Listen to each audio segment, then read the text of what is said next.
दिल्ली के कई इलाकों में देश भर से पहुंचे प्रदर्शनकारियों की भीड़ जमा हो गई।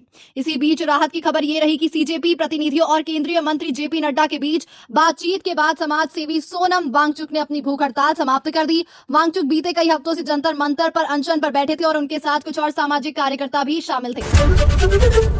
पश्चिम बंगाल की पूर्व मुख्यमंत्री ममता बनर्जी को कलकत्ता हाई कोर्ट से बड़ा झटका लगा है। अदालत ने तृणमूल कांग्रेस के फ्रीज बैंक खातों का इस्तेमाल करने की अनुमति देने से इनकार कर दिया है। दरअसल प्रवर्तन निदेशालय यानी ईडी ने मनी लॉन्ड्रिंग कानून के तहत पार्टी के 3 बैंक खातों में जमा करीब 450 करोड़ रुपए फ्रीज करने का आदेश दिया था।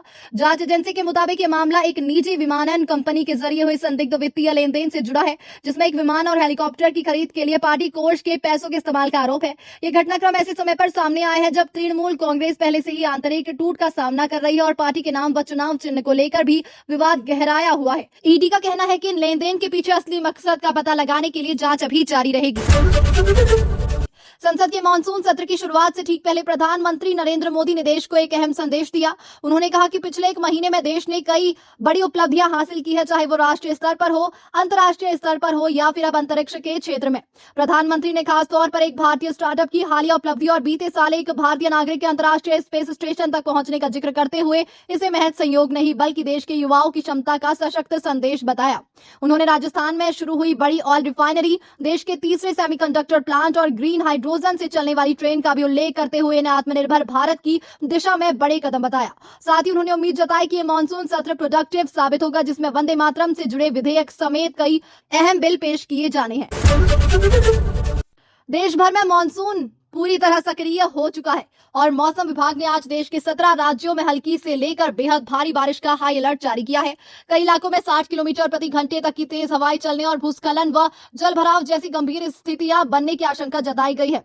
उत्तर भारत में जम्मू कश्मीर, लद्दाख, हिमाचल प्रदेश और उत्तराखंड में व्यापक बारिश का अनुमान है। वहीं पूर्वी और पूर्वोत्तर राज्यों यानी कि बिहार, झारखंड, पश्चिम बंगाल और असम में भी भारी से बहुत भारी बारिश की चेतावनी दी गई है।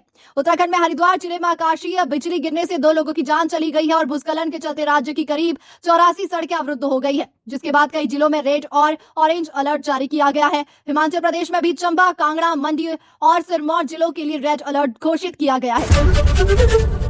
सीजेपी के संसद मार्च के दौरान सियासी हलचल भी तेज रही। सपा सांसद डिंपल यादव को संसद से जंतर मंतर की ओर जाते समय हिरासत में लिया गया, जिसके बाद उन्होंने सरकार के रवैये को अड़ियल बताते हुए छात्रों के साथ खड़े होने की बात कही। इसी बीच महात्मा गांधी के परपोते भी इसी आंदोलन में शामिल हुए और अपने परिवार का हवाला देते हुए प्रदर्शनकारियों के समर्थन में बयान दिया। प्रदर्शन की भीड़ उम्मीद से ज्यादा बढ़ने की आशंका के बीच प्रशासन ने 14 जिलों में अतिरिक्त पुलिस बल भेजने का अर्जेंट मैसेज जारी किया। पश्चिम बंगाल की मुख्यमंत्री ममता बनर्जी ने भी प्रदर्शनकारियों पर हुए लाठीचार्ज पर तीखी प्रतिक्रिया देते हुए सरकार पर छात्रों से डरने का आरोप लगाया। हालांकि दिल्ली पुलिस ने प्रदर्शनकारियों के प्रवक्ता सौरभ दास के इस दावे को खारिज कर दिया कि लाठीचार्ज में 5 लोगों के सिर फूट गए।